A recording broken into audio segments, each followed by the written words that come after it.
Hey, we're Blenderstyle. Before the story begins, we're going to let you know what we think of Avenged Sevenfold and their self titled album, Avenged Sevenfold, released in 2007 on Warner Brothers Records. Cheers, fellers. Cheers, Cheers. gentlemen. I sound like a tweaker.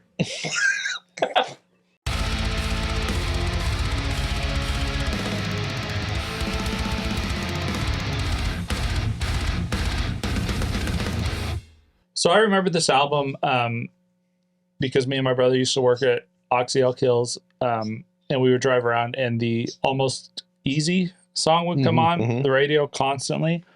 And I feel like it was such a departure from where Avenged Sevenfold was to where they are, and it pissed us off.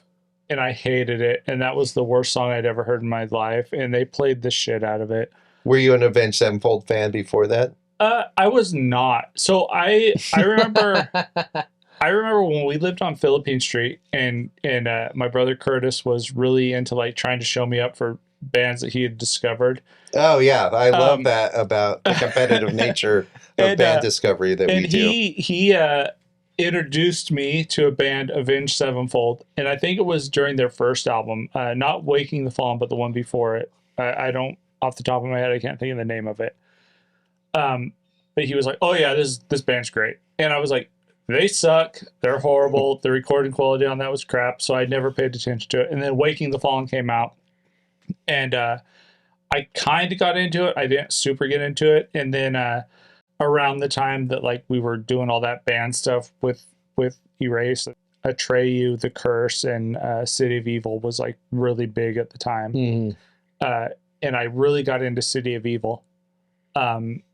And so I kind of went back and started listening to the previous stuff. And then this album came out, and it was such a departure from where they were before to me. And in my mind, it was just like, you know, you heard stories about M Shadows blowing out his voice, and like that Almost Easy song came out, and I was like, oh, he's singing about his voice wanting him to come back to him. And so it was kind of like one of those, back to me, voice. It's almost easy. Yeah, exactly. Like, and so I kind of like put it on the back burner. It wasn't a great album, but it kind of grew on me as the years went on, and so I just kind of wanted to throw it out there and see what you guys thought about it. I've never been a big Avenged Sevenfold fan, but I did hear Backcountry when it came out, and I think I listened to City of Evil. Okay. The album didn't stick for me, but that song, Backcountry, I think is pretty killer. But it's just like not that. It's just not for me. Like the style just didn't make me want to come back to it. Wait, City of Evil just didn't make you want to go back to it? Correct. Yeah, Okay, I just avoided Avenged Sevenfold. I actually had an opportunity to see them live. They opened for Metallica. And I left during that. You're like, this is a great time to go drink. And yeah, totally. Buy drinks or whatever. And I met the drummer of Suicide Silence, surprisingly. Oh, nice. He was also skipping. Which is ironic because Sevenfold. I'm pretty sure back when you were in a band, you guys played with Suicide Silence. I did not. That is not true. Yeah, but that's about my familiarity with Avenged Sevenfold. Nathan? So I've known about Avenged Sevenfold ever since like they've been coming out with albums. I've never been a big fan. Never was I ever interested in this band. The biggest turnoff to me was actually some of the fans. They were like usually like BMX riders or like dirt. They were bike very riders. elitist. Yeah, it was just very bro, you know. And like I never really got it. Wasn't into it. But I remember being over here one night and we were drinking, and you brought up this album. And specifically the last track, not the last track, but second to last track. Little Piece of Heaven. The Little Piece of Heaven. And you're like, blah, blah, blah, blah. And like in my head while listening to it, I'm like, this shit sucks. And then it just reminded me of Rocky Horror Picture Show. And I was like, it's not that bad. And because of you, I've gone back and tried to listen to some Avenged Sevenfold and stuff and all their different albums and stuff.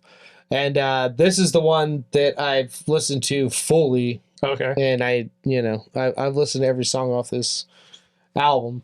And obviously, but I'm just First time I've ever listened to a full album all the way through because Okay. I've never been interested. Wait, you've never listened to a full album of any band before? of this band. This happened in the last episode too. I know, that's why I said it. So the genre-wise, I think I would just call this just heavy metal. See, I'm on the opposite fence from you because I consider this 100% dad rock. Oh, like Godsmack Dude, this and is bands like that. this is I would disagree. I think there's this is definitely like a new age heavy metal with definitely a Guns N' Roses and Metallica yes, like 100%. feel to it, but I feel like it's done tastefully. And like dad rock is kind of not doing it justice to me personally. To me, like I honestly, think that does a good justice. it's more of a dig they at are the all fact dads probably. we're all dads. Yeah. So I'm not saying dad rock in like a knock sense. I'm saying dad rock in the sense that this was all the stuff that like your dad would listen to. Well, I don't know about your dad. My dad would your definitely dad never would listen definitely to not this. listen to this. But like my dad would have Not listened because to it like was bad, but because my it dad was would have bad. listened to like Guns N' Roses and AC/DC and Metallica, and this is all influenced by that stuff. For sure. And you could hear it in it. I feel like this is a sharp and drastic departure from the previous album. And there's a lack of continuity and context in this album. It's all over the place. It I is.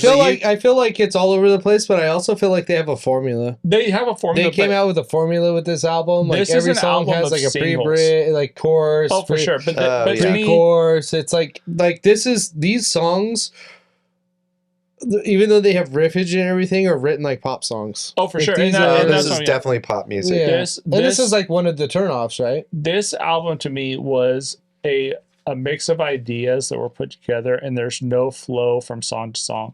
Each song has its own identity. 100%, I agree with that, and they all have their like standard formula they're following. But I feel like as a album, this just doesn't flow. I I feel like agree. they're trying a lot of different things and For throwing sure. it Yeah, on. they're tacking on a bunch of shit that doesn't make sense. Yeah, they have a Bon Jovi song at the very end of it. You know, That song sucks, dude. yeah. Dear so does God, Bon Jovi. So Dear so God is god awful. Yeah. There's also piano and organ, I don't mind the piano and organ. I'm kind and of then there's fucking a kids choir singing. Like they put on all this shit, and I just don't think it you know what, works. the biggest thing for me, like the bugged me, was in Unbound the Wild Ride. They use auto tune, and I fucking hate auto-tune, and bro. I hated it. But then I realized that they're just using it to make fun of the fact that That's they what can't. someone said about that Rammstein album. So what I hated about this band for years and I never wanted to get into was everything this lead singer would say. I'd hear an interview or him say something and I was like, this guy is the biggest fucking douchebag. And now I'm kind of like, I kind of like this guy that's a douchebag that doesn't give a shit and says what he wants to say. And I also think this band is also that way. I think this band kind of pulls a fucking Danzig, like in the sense of like, Yeah, they just do their I'll own do thing. whatever the fuck I want to do, and whether you like it or it's gimmicky, Danzig's it's way whatever. better. Well, and so Dude, that of course, come Well- on, come on. Everyone that hears me say this knows that I'm not. Yeah, Which- well, and that's something I kind of want to touch on because like I feel like their first two albums were kind of fan service. Like they came out with their first album. They had this like big cult following in what was it, Long Beach or wherever they were from. yeah. Is it Long Beach or is it like Huntington Orange Beach. Huntington County? Beach. Huntington. Because I know Orange County also Huntington. had like a big like throwdown, bleeding through. Yeah. So if they're from, isn't Huntington like a more of expensive? Are these kids Huntington? like rich kids? Snoop I'm Dogg not- is from Huntington Beach, I bro. think no, any- that's Long Beach. Never mind. No, he's from LBC, son. yeah, I sorry. think anywhere that has beach in it is upper class. yeah, you're paying for it. But I get the sense that he like he bailed in high school. You know what I mean? Maybe, but this is my issue. But so he was like, I feel like this is like rich kid like kind of. I get the feeling that Definitely. I get the feeling that this Definitely. band put out their first album. They got like a nice cult following of all their friends and their families or whatever. They're like, oh, you guys are great. And then they come out with their second album, and it was a transition, and they added some actually singing and stuff into it, and it got more following. So then City of Evil came out, and they put even more singing in it with less harsh vocals and stuff. And City of Evil was an amazing album. The production quality, the songwriting, everything on it was great. And then this came out, and it's like they lost themselves. And I feel like after this album, this is the last album to feature the Rev. He wrote songs for their next album. He's a killer drummer, dude. Well, he's a great songwriter. Oh, that's right. Yeah. So he do some vocals and stuff? He wrote Almost Easy. He has writing credits for Almost Easy, Afterlife, Brompton Cocktail, and A Little Piece of Heaven. He wrote completely on his own. Supposedly. Yeah, and these are songs that are my favorites. Yeah, and they're like the best songs on there. Critical Acclaim, the first track. I love the lyrics, dude. It's kind of fucking calling some bullshit and stuff. It is and calling some bullshit. You know what I hate about it? Hold on, stop right there, Nate. Because I want to talk about this. Because when they do that song live, they cut out all that shit. What? Which bugs me. Yeah, what they cut out? Talking shit about like the if you don't want to support the army that's fighting for your freedom or whatever. Oh. Like that bugs me. It's like, you know what? If you own it, you wrote own it. Exactly. Own it. I have to honestly say and admit that I've never liked Avenged Sevenfold and never wanted to like Avenged Sevenfold, and Casey has kind of made me kind of like Avenged Sevenfold. The things that I like about this is that they're well-written songs. I get what you're saying, that maybe they're like confusing and not cohesive to you, but there's definitely a pattern here. Well, and I mean, they know how to write good choruses. The drums are killer. They're great songwriters, and you could totally tell that they like all types of music. 100%. They like Iron Maiden. They like Metallica. They like Metallica. They like Guns N' Roses. They like NoFX. Yeah. Like they, like you could definitely tell there's some. I feel like I know where you're coming from, because I feel like the first album, Sounding the Seventh Trumpet, Sounding the Seventh Trumpet, I never got into it. It was way too screamy, way too whatever. And then Waking the Fallen came out, and that was a masterpiece. That album is amazing. Then City of Evil came out, and I feel like it was great. It was what it was. It fit the time. It showed their progression or whatever. And this came out, and it felt very stale to me when it first came out. I hated this album. Like, everything about this pissed me off. But as I got listening to it more and more and kind of into it, it grew on me. I can't say that anything after this I've never given anything after this a chance. After the Rev passed away, I think off their Nightmare album, Fiction was the only song that I liked on there, and it was more because of the idea behind it, because he supposedly, the Rev handed in the song and said this is the last song, and then he died 3 days later. There's nothing here that I love. No, what I love here is the balls. Oh yeah. There's balls here. This guy says whatever the fuck he wants. I love people that fucking do what the fuck they want. Don't apologize. Yeah, I don't. Like right now, they're going on tour with a band that I don't love at all, but is getting a bunch of heat. Oh, and dude, he's like, I don't give a. But I mean, I don't. But my point is that he's like standing up for him and like being like, who gives a fuck? Yeah. Like, that's the whole toughen up. Yeah. Like I just, you don't have to agree with, like, we don't agree with each other's opinions on music 90% of the time, but that doesn't mean we just stop doing the show, because that's what makes us great. You don't cut off the conversation. Yeah, Nathan, you don't cut off the conversation. I don't cut people off. I always do. What the fuck, Nathan? So honestly, I have to say that you've kind of like, I don't love everything here. I don't like a lot of it. I've turned you into an Avenged Sevenfold fan. Well, I know, adjacent. I respect it. And the thing is like, before you pick this, I probably didn't. So I give this a 3.8. I think it's actually a decent record. I honestly do. That's actually quite amazing. Because I figured, less? I'm not going to say what my rating was, but just the fact that you're willing to go there is kind of weird to me, because I'm with you. Like, I figured both of you guys were just going to shit all over this and not. First of all, Matt, I haven't given my rating yet. First of all, Matt, you like Five Finger Death Punch's first album. Yeah, that's pretty And reviewed I'm that just one. saying that if you can't compare this with a little bit of Avenged Sevenfold, I don't know what to tell you, dude. That's a good observation to bring that up as a comparison. There's like more legitimately heavy music in Five Finger Death Punch. They're like more metal than this. No, they're not. They're more douchey. They're more metalcore than this is like heavy metal. There's like a general like generic suckery about this. Like it sucks at like a very like fundamental level that's kind of hard to explain. Like Nickelback. Nickelback's not like offensive. It's hard to pinpoint what really sucks about it. It's just not good. And that's what this is. And I give it a 2.2 out of 5. I think this pretty much sucks. Wow. But if I heard it in a bar, I'd be like, it's all right. It is what it is. Yeah, it's fun to listen. It's not abrasive. It's not good either. No, I don't think this is good at all. And I'm not going to go out and listen to other Avenged Sevenfold song. And that last song, Dear God. Oh, yeah, it's horrible. It sounds like something Metallica would do, and also they would fail at it. You know what's funny? So we always joke about like what we're gonna do for our next pick or whatever, and this pick came about because of Dear God.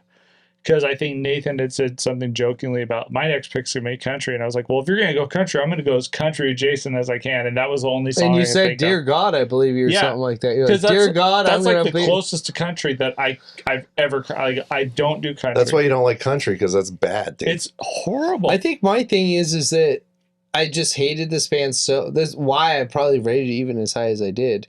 Was because I've hated this band for so many years, and then when I finally listened to an album, I'm like, they're not as bad as I thought they were. Yeah, they're just not 100% as bad agree as with I you. thought they were. I think there's like good, decent parts in this. So Is it like mainstream fucking bullshit? Yeah. Oh, for sure. But so is Guns N' Roses, and I'm okay with that.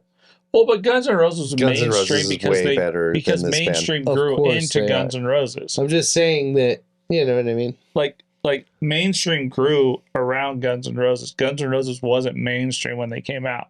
Mainstream formed around this, just like Metallica. Metallica was not mainstream when they formed. I hate the gimmick part of this band. And that's my biggest issue with this. They're like is wearing bandanas, mascara, and There's cut this- off shirts. They're bad. there's It's this like a boy band. It seems so fake to me, dude. It is. and that's my biggest. You're like 3.8. It's pretty fake. Like I admitted, like I think I my challenge your rating rating, is sir. so high. I do too. But the reason why it's so high is because I have to give it some respect. Like I appreciate that. I went in thinking like, fuck this fucking. It's like band. me with Ghost, right? I thought it was like shitty, but it earned some. This of my has respect. a little bit more respect for me, from me than for Ghost. Really, you like this better than Ghost?